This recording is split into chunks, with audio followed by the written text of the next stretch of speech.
So Arrow really is the mechanism through which a country can start to welcome and embrace automated drone flights at scale, but to do so completely safely. You're listening to the Drone Radio Show podcast, the show about drones and the people who use them for business, fun, and research. Hosted by Randy Goers. Hello, everyone. This is Randy Goers, and welcome to the Drone Radio Show podcast, episode 288. How far are we from seeing truly autonomous drone operations? If you ask today's guest, he might say we're only months away.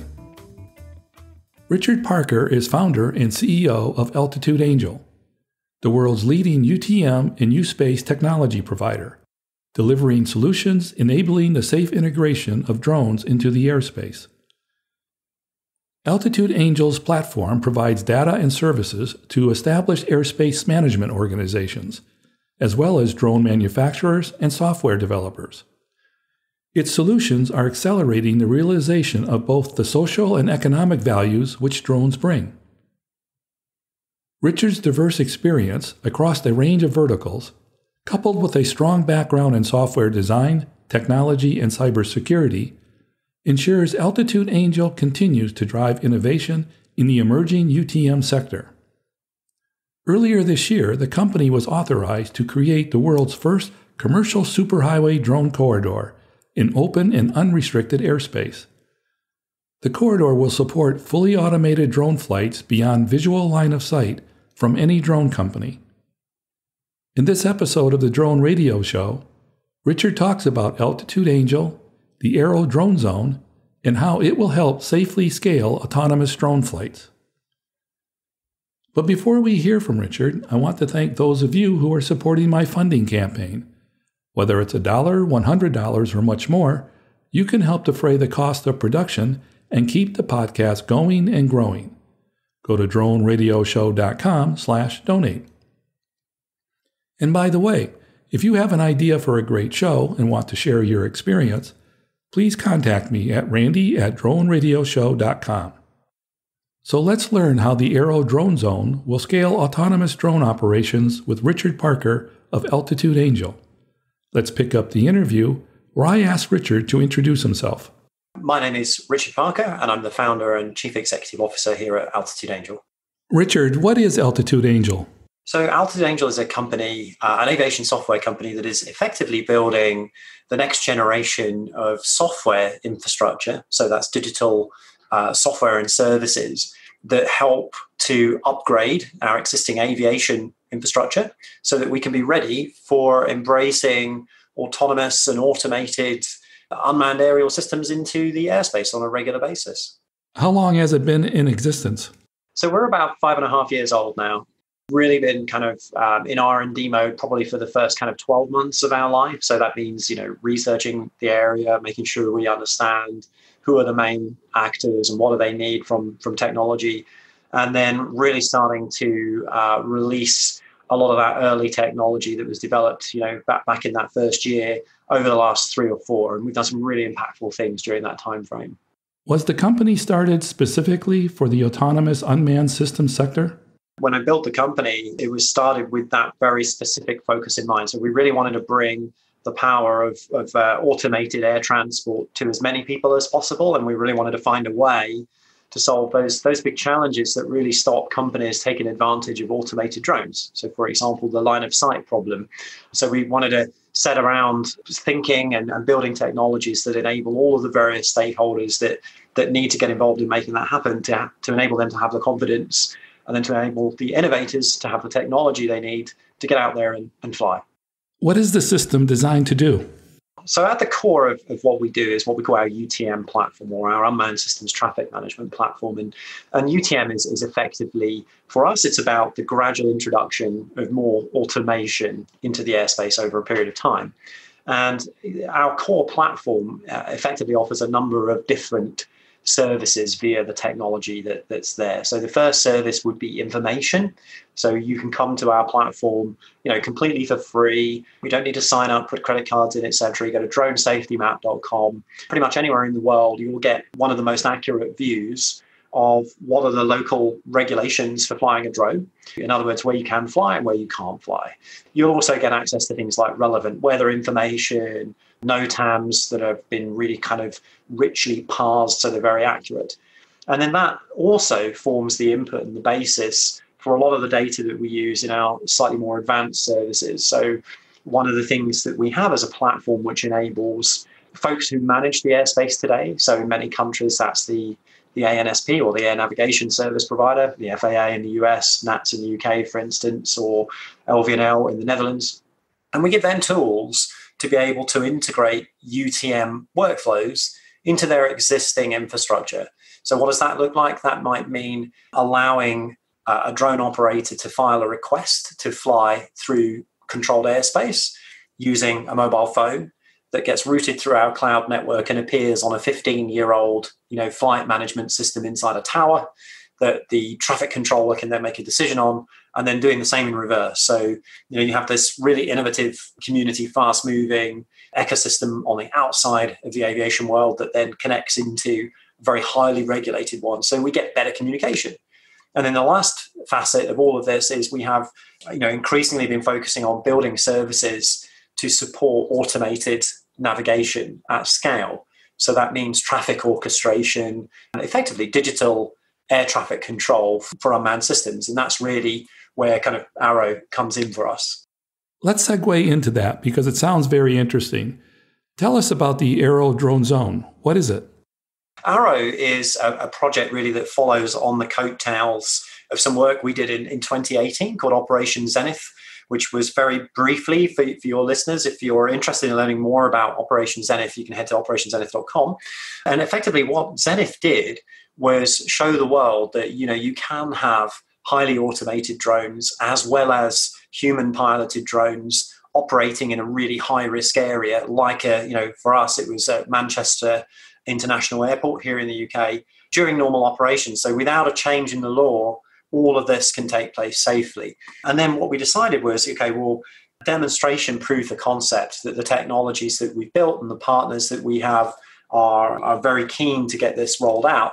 So Arrow really is the mechanism through which a country can start to welcome and embrace automated drone flights at scale, but to do so completely safely. And again, the main reason today that it's not possible to have kind of ubiquitous automated drones flying everywhere isn't really because the technology of the drones themselves isn't capable of doing that, because in many cases it is.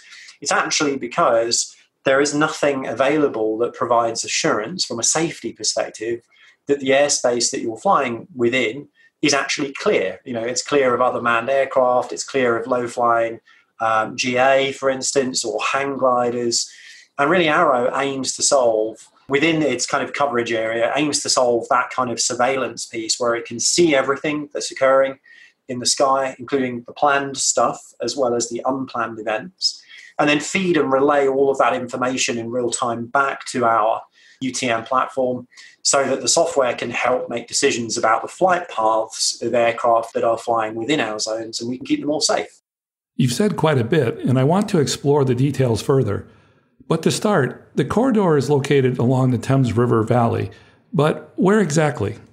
It's not quite along the Thames, although the nicer part of the Thames is certainly nearest the routes. The way to find it on the map really is to go locate Reading, which is the nearest major city, and then you'll see a huge motorway or interstate there called the M4.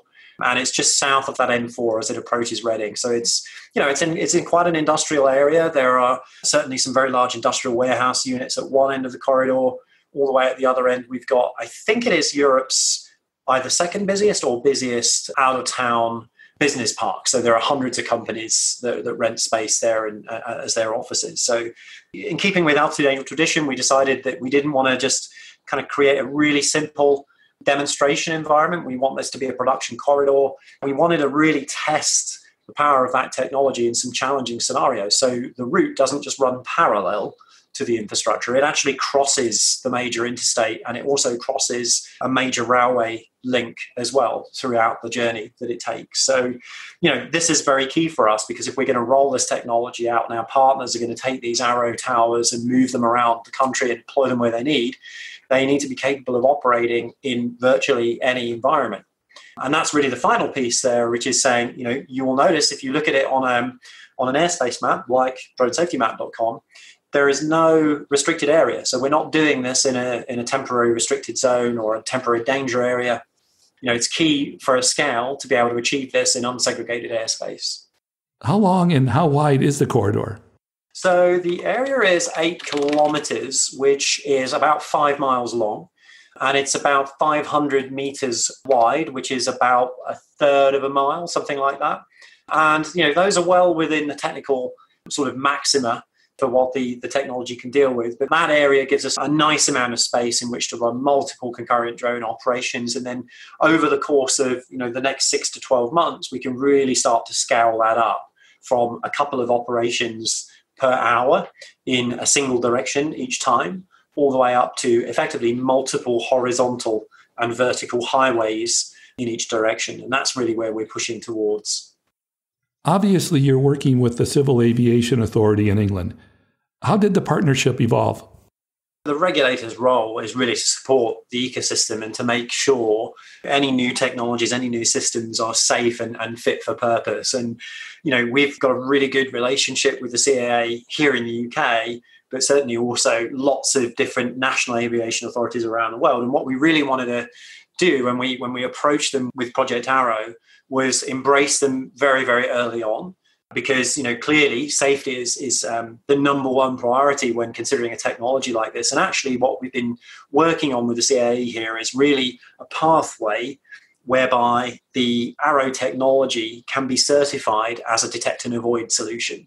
Because you can effectively think of the tower network as an off-board detect and avoid solution. And that's actually one of its main benefits, because it really cuts down on the need for drones themselves to carry expensive payloads, which again will affect the flight dynamics and the characteristics of the aircraft. So working with the CAA is absolutely key. And we've been very fortunate to have a very long-running relationship with them here in the UK. Has the Aerodrome Zone launched? Is it operating now? That's a good question. So we're actually in the build-up phase now. So that means we're actually securing the final kind of pieces of equipment on site and getting that all ready. We expect to be flight ready by the Christmas period. So just a couple of weeks from now, really, we'll be doing equipment testing and expect to have the first flights in place, the test flights in place rather, this side of the new year. And then really we'll go into full-scale launch mode very early next year. As for the towers, and I'm putting my city planner hat on now, how big are they and their visibility? We're going to be releasing a whole bunch of technical information on this in the coming weeks and months. But just to give you a flavor, in terms of footprint, the towers themselves have, an incredibly minimal footprint, less than a couple of square meters with all of the equipment that's required to be on site. And depending on the terrain, the towers are either quite short or they can be quite tall.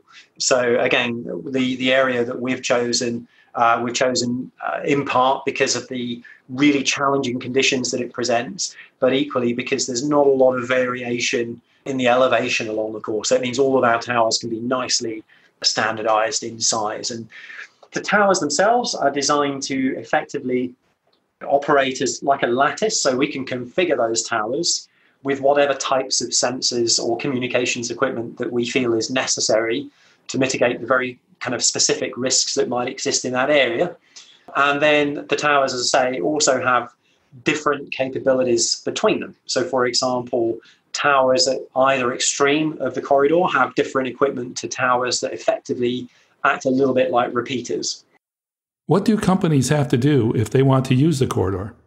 Good question. So really what we focused on with Arrow was trying to keep the barrier to entry to our partners as low as possible. And that means both financially, but also from a kind of constraints perspective. So quite often when you approach some of the existing kind of test areas that are in place today, it's usually a closed environment or only open to maybe one or two manufacturers that have very specialist equipment.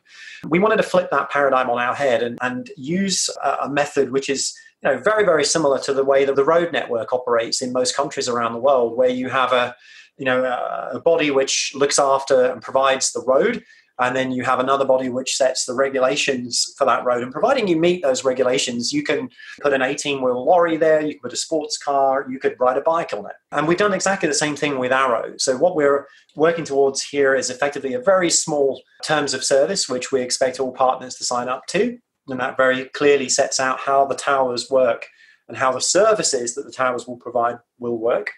And then we simply require a very minimal software integration, which is effectively kind of to bring our tower co-pilot services into the vehicle or into the vehicle's ground control station.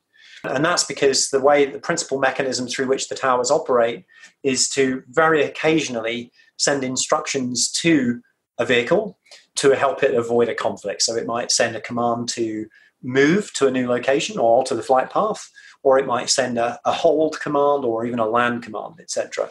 So that's really the extent of the technical integration that's required.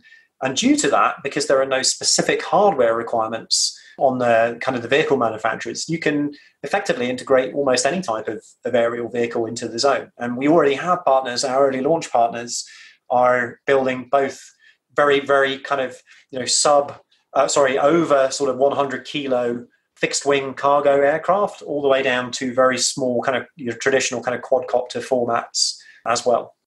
If the towers have to transmit a signal to any of the drones, is that done automatically or is there a person involved? So there is a person in the loop. We actually have in the concept of operations, which will eventually become something that we release as a blueprint for folks to follow. In the concept of operations, the tower is monitored. The tower network is monitored in our operational center. Again, the humans involved in that operation effectively have a red button as opposed to are involved directly in any kind of flight decisions that need to be taken or made. And then what we do have as well is a number of different integration models depending on the way it works in our country. For instance, is each drone operator has their own safety case, and depending on how they've got their approvals, the towers can support that. So whether or not they are required to have a human in a loop and how that human has to be involved. The towers will support direct integration with the drone. So a drone flying with a cellular chip on board, for instance, or a satellite communication system, or via a ground station relay. So those are the two main mechanisms we see so far.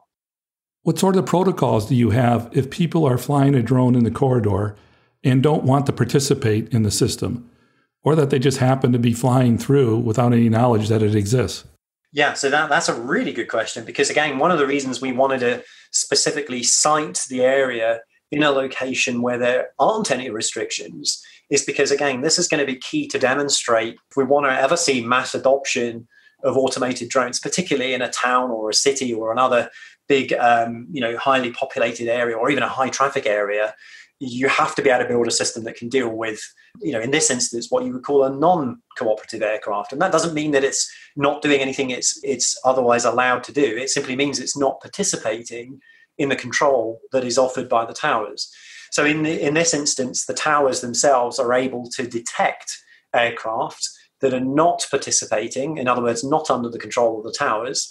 And in those instances, we will adjust in real time either the flight paths or stagger the takeoff times for drones that are participating. So effectively, if something unplanned occurs, we're then able to take the appropriate automatic action to avoid coming into contact with the non-cooperative aircraft, and then to continue that change of plan, if you like, and to ripple that throughout the rest of the operations that are planned. So effectively, the towers defer to other VLOS operations that are occurring within the area. What can you tell us about who plans to use the corridor? We've got everyone from software manufacturers who are building, really neat next generation ground control station operations, particularly aimed at fleet operators, so people who are flying more than one vehicle at the same time, or planning one operation with more than one vehicle at a time, all the way through to novel vehicle manufacturers themselves. So folks who, as I said earlier, are building heavy aerial lift platforms of varying different dimensions and types. We have a number of operations companies who are planning to use off-the-shelf drones, and they're partnering with the manufacturers of those drones to write their own software to integrate them with the tower infrastructure, all the way through to enterprises. So large infrastructure companies that typically have linear infrastructure like power pylons or roads or railway, who traditionally use helicopters for inspection or use increasingly drones for inspection. They're very interested in the power of this technology to help de-risk those operations, but also scale them out.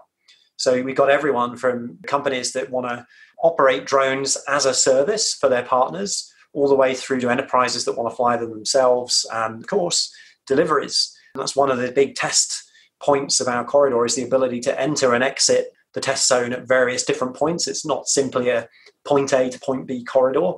So we're working with a number of companies that are keen to trial how that routing might work.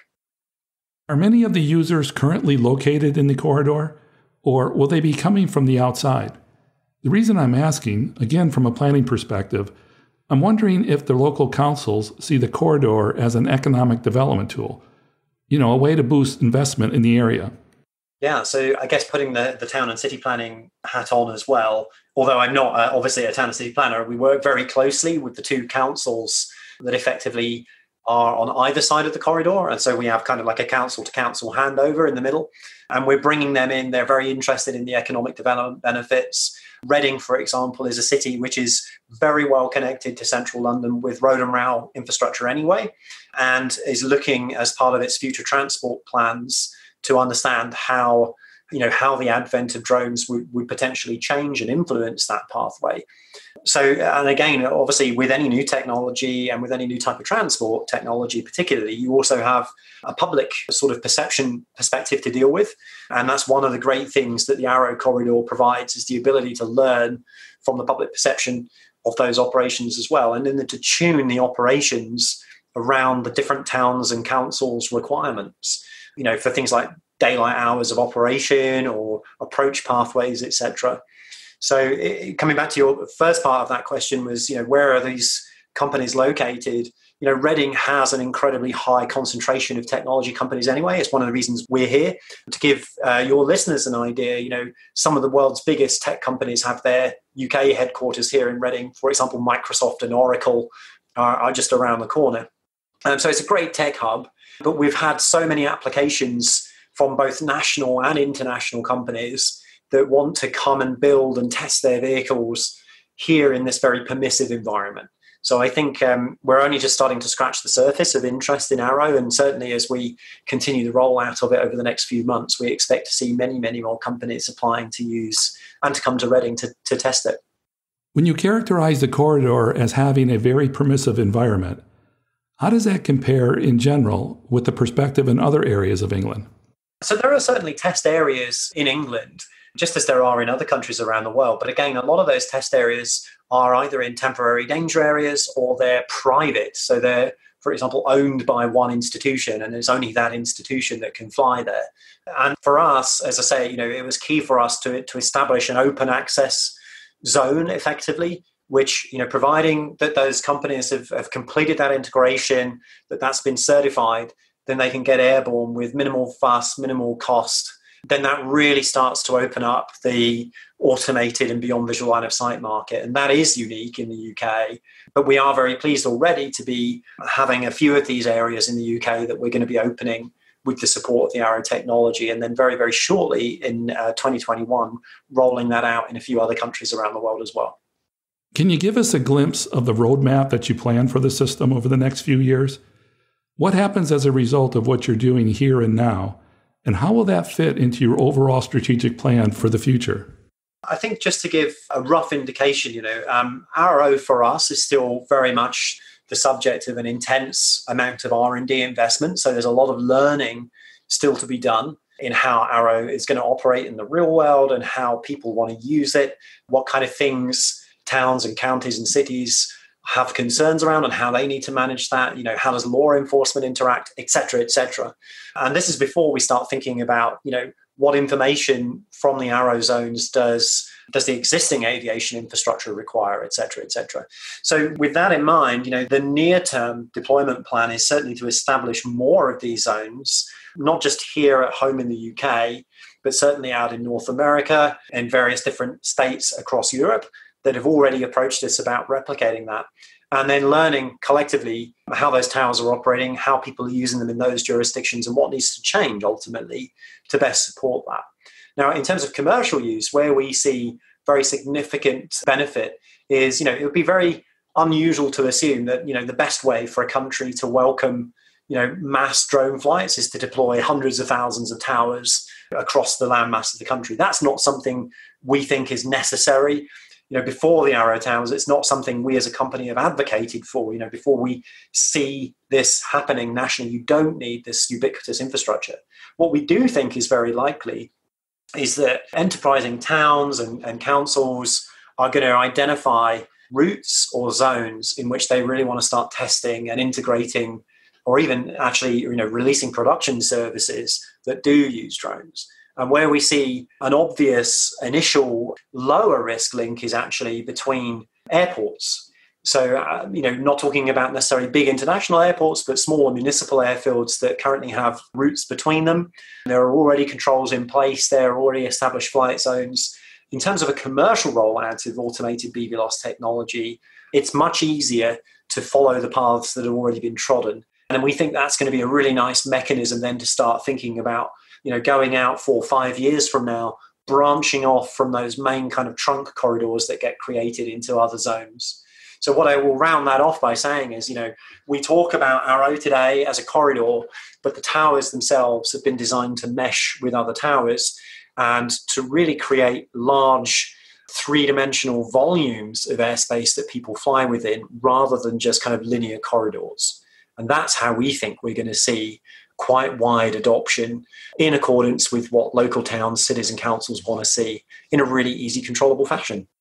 I'm curious about the idea for the company. Where did it come from? What led you to this particular company in this particular industry? I can't define myself as this now, and certainly my team will definitely attest to this. But back in the day, I trained as a software developer, and that's what I've been doing my entire career.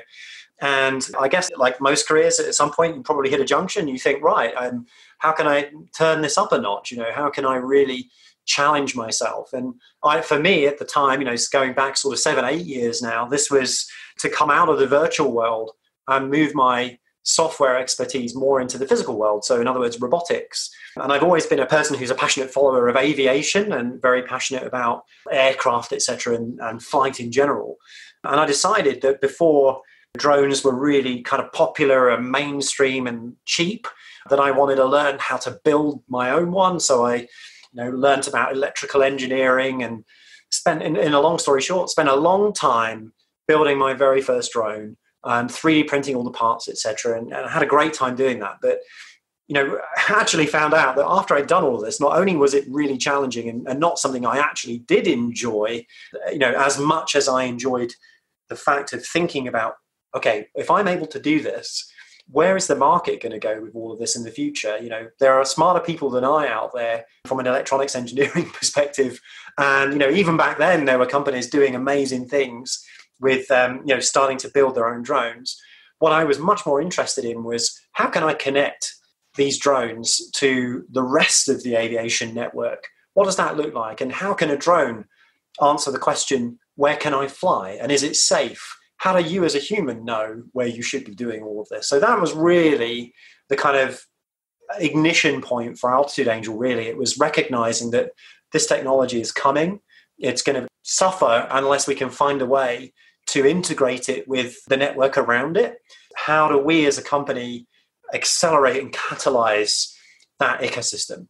So that was really the driving factor behind trying to establish the company and bring this technology to market. Was it a difficult transition to go from software developer to entrepreneur?